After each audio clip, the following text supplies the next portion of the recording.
আজই ডাউনলোড করুন আর এনজয় করুন আপনার পছন্দের শো। থাক, ভাই করতে হবে না।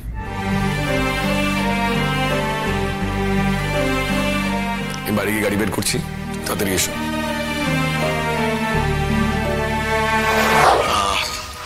কি আর বলি তোকে বলতো, যাচ্ছিস যখন যা, কিন্তু আমাদের পুলিশ আমাকে একটু যত্নআত্তি কম হয়েছে।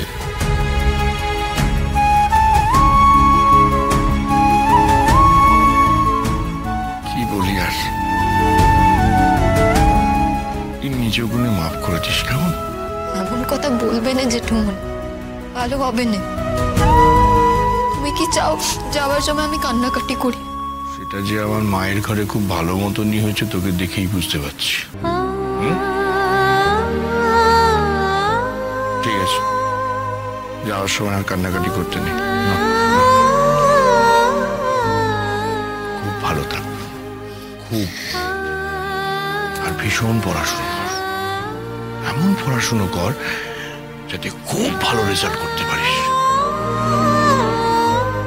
খবরের কাগজে তোর নাম ছাপা হয়। এই না না, আর কান্নাকাটি করে না। চেষ্টা করবো গো, লেখাপড়া করে বলেই তো স্কুলের দিদিমণিরা আমার বড় নাম করে, নইলে এতদিন পর আমাকে ভর্তি নিত। সেই তো রাজু আমাদের লক্ষ্মী মেয়ে। ঠাম্মি, তোমার এই লক্ষ্মী মেয়েকে বলো ঘটা করে পেন নাম একটু তাড়াতাড়ি করতে, কারণ আমাদের ঢুকতে ঢুকতে সন্ধে হয়ে যাবে, আর ওই জঙ্গলে ডাকাত থেকে ভূত কিছুরই অভাব নেই। এই লাজু,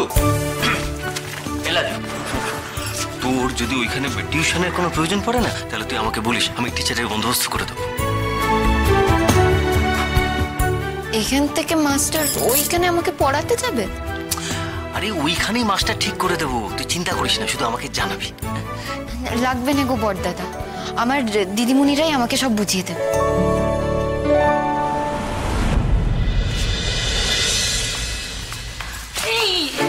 ঠিক আছে ঠিক আছে ঠিক আছে, আশীর্বাদ করো গো কাকি, আমি যেন তোমাদের মুখ উজ্জ্বল করতে পারি।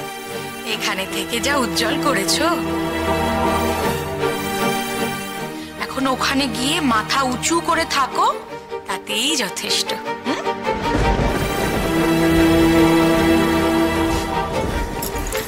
থাক থাক থাক, ভালো করে মন দিয়ে পড়াশোনা করে পরীক্ষা দিও কেমন? আর পারলে নিজের বরের ঘরে ফিরে যেও।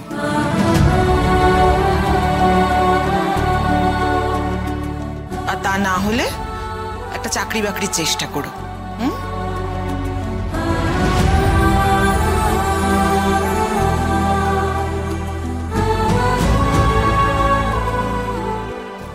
থাক, ভাই করতে হবে না।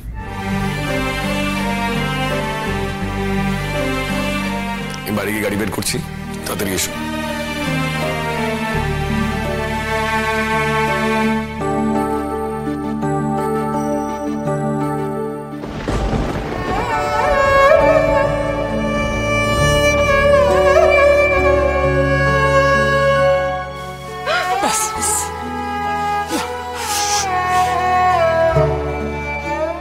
শরীরের যত্ন নিয়ে দামনি, ওষুধগুলো মনে করে কেউ, পায়ের ব্যথাটা বাড়লে ডাক্তার দেখিও। তুই আসার আগে কি এগুলো করতাম না আমি? তুই এসে তো আমার অভ্যেস খারাপ করে দিয়েছিস। এখন নিজে থেকে কিছু করার কথা মনেই থাকে।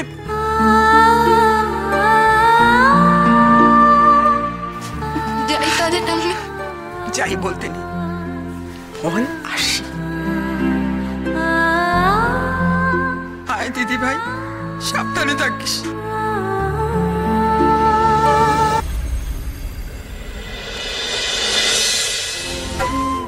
নাকি এবার উচ্চ মাধ্যমিক দেবে, তা তারা তো বিদ্যাধরী হবার কি আছে, করবে তো ঘর কন্যা।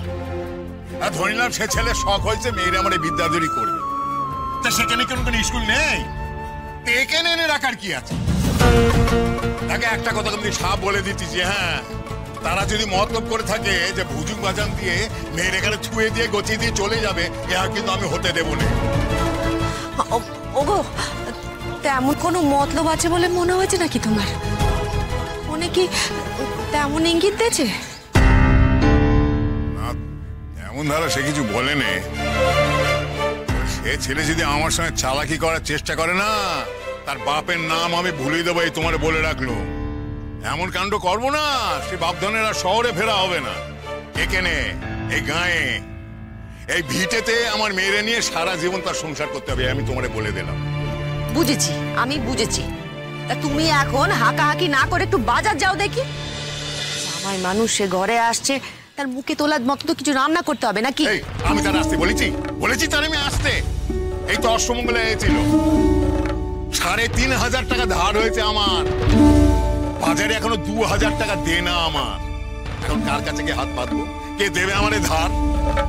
তারপরে এই পুজোর তত্ত্ব, সেই তত্ত্ব নিয়ে সে বাড়িতে গেলাম, সেখানে তো একটু কম খরচ হয়নি। সেই তত্ত্ব তো তারা ছুঁয়ে দেখেছে কিনা সন্দেহ। তুমি এতবার করি বললে, এমন করি বললে, ব্যাস তত্ত্ব না নিয়ে গিয়ে পারলেন না। শুধু তোমার জন্য বাজারে আমার দেনা বাড়তেছে। কথা বললে হয়? মেয়ের বিয়ের পর প্রথম বা শ্বশুর বাড়িতে তত্ত্ব নিয়ে যেতে হবে না? আর সে আমাদের যতই হতচিন্তা করুক, আমরা তো আমাদের কর্তব্যে কমে ত্রুটি রাখতে পারি না নাকি? যা কিছু করি না কেন, এনাদের মন পাবো বলে তো মনে হয়নি। বাজারে খালি গুচ্ছে দেনা। আচ্ছা আচ্ছা, দাঁড়াও আমি দেখি।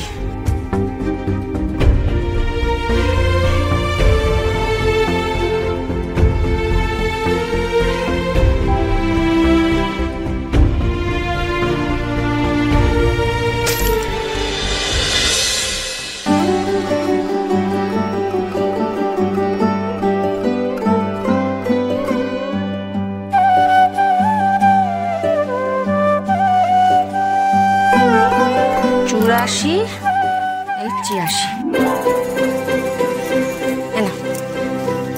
১৮৬ টাকা। মোটে এদের কি বাজার করবো? বাজারের জিনিসপত্র কেমন আগুন, সে তুমি জানো? তা আমার হাতে আর কিছু আছে নাকি? তবে ওই গেলবার জামাইয়ের জন্য অতগুলো বাসন কোসন কিনে আনলে, তার থেকে না হয় কিছু বেচে দাও, তা দিয়ে বাজারও।